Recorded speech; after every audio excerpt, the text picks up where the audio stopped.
អ្នកនាំពាក្យអង្គភាពព័ត៌មាននិងប្រតិកម្មរហ័សចាត់ទុកទង្វើរបស់លោកសំអានថាកំពុងបន្តចិញ្ចឹមនៅឧបាយកលទុច្ចរិតបំពុលបរិយាកាសសង្គម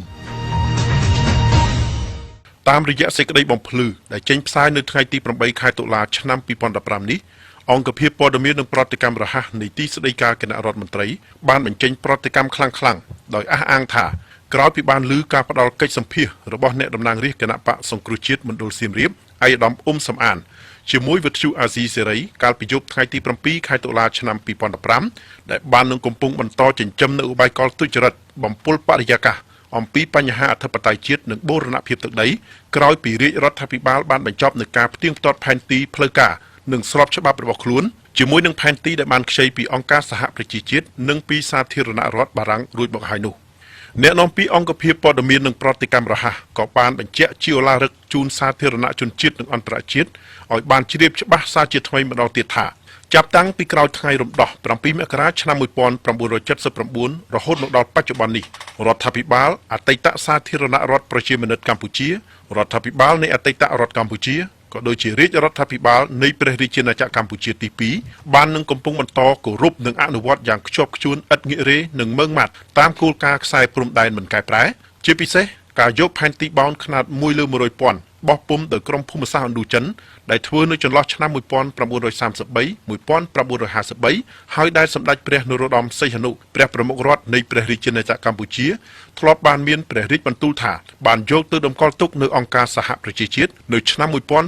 1964ហើយដែលត្រូវបានទទួលស្គាល់ជាអន្តរជាតិនៅចន្លោះឆ្នាំ1963និងឆ្នាំ1969សេចក្តីបំភ្លឺបានបន្តថារាល់ផែនទីដែលរាជរដ្ឋាភិបាលទទួលស្គាល់ជាផ្លូវការនិងមានតម្លៃគតិយុត្តគឺជាផែនទីដែលមានចែងនៅក្នុងមាត្រា2នៃរដ្ឋធម្មនុញ្ញឆ្នាំ1993ពោលគឺរាជរដ្ឋាភិបាលស្នើទៅអង្គការសហប្រជាជាតិនៅផែនទីដែលស្របតាមរដ្ឋធម្មនុញ្ញដែលបានតម្កល់ទុកនៅអង្គការសហប្រជាជាតិនៅឆ្នាំ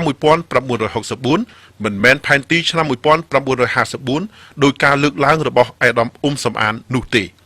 បន្ថែមពីលើនេះអង្គភាពព័ត៌មាននិងប្រតិកម្មរហ័សបានបញ្ជាក់ថានយោបាយការបរទេសរបស់កម្ពុជាបានចែងយ៉ាងច្បាស់នៅក្នុងមាត្រា53នៃរដ្ឋធម្មនុញ្ញគឺព្រះរាជាណាចក្រកម្ពុជាមិនឈ្លានពានប្រទេសណាជាដាច់ខាតមិនជ្រៀតជ្រែកកិច្ចការផ្ទៃក្នុងនៃប្រទេសដទៃដោយផ្ទាល់ឬដោយប្រយោលទោះបីក្រោមរូបភាពណាក៏ដោយនៅក្នុងស្មារតីនេះក៏ដូចជាផ្អែកលើលិខិតផ្លូវការរបស់ឯកឧត្តមបានគីមូនអគ្គលេខាធិការអង្គការសហប្រជាជាតិចុះថ្ងៃទី5 ខែសីហាឆ្នាំ2015ដែលបានឆ្លើយតបចំពោះសំណើរបស់សម្ដេចតេជោហ៊ុនសែននាយករដ្ឋមន្ត្រីចុះថ្ងៃទី6 ខែកក្កដាឆ្នាំ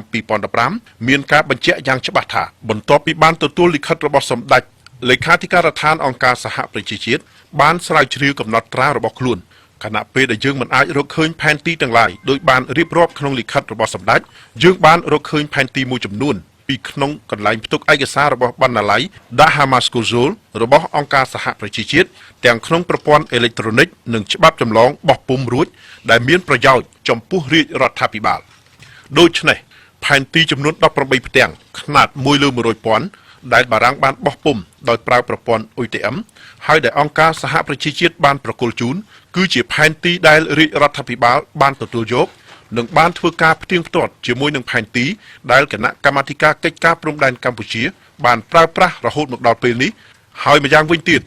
រាជរដ្ឋាភិបាលក៏គ្មានសិទ្ធិនិងកាតព្វកិច្ចណាមួយឡើយក្នុងការចាត់ចែងឬជ្រៀតជ្រែកចូលក្នុងកិច្ចការផ្ទៃក្នុងរបស់អង្គការសហប្រជាជាតិដោយការលើកឡើងបំពុលដោយឯកឧត្តមសំអាននោះទេសេចក្តីបំភ្លឺដដែលនេះបានហៅទង្វើនិងព័ត៌មានដែលបានផ្សព្វផ្សាយដោយឯកឧត្តមសំអានទាំងក្នុងពេលកន្លងមកក៏ដូចជាក្នុងពេលបច្ចុប្បន្ននេះគឺបង្កប់ដោយឧបាយកលទុច្ចរិតក្នុងការបំផុសគំនិតជាតិនិយមជ្រុលបំបែកបំបាក់ការឯកភាពជាតិបង្កឲ្យមានការភ័ន្តច្រឡំនៅក្នុងសាធារណមតិជាតិនិងអន្តរជាតិអំពីបញ្ហាអធិបតេយ្យជាតិនិងបូរណភាពទឹកដីកម្ពុជាធ្ងន់ធ្ងរជាងនេះទៅទៀតដើម្បីកេងចំណេញនយោបាយរបស់ក្រមនិងបករបស់ខ្លួនអ្នកតំណាងរាស្ត្ររបស់គណៈបកសង្គ្រោះជាតិរូបនេះក៏មិនញញើតក្នុងការបន្តជន់ឈ្លីលើរដ្ឋធម្មនុញ្ញនិងច្បាប់ដែលមានជាធរមានទេជាពិសេសបន្តប្រមាថមាក់ងាយលើស្ថាប័នកម្ពុជារបស់ជាតិដែលក្នុងនោះរួមមានរដ្ឋសភាព្រឹទ្ធសភារាជរដ្ឋាភិបាលនិងព្រះមហាក្សត្រ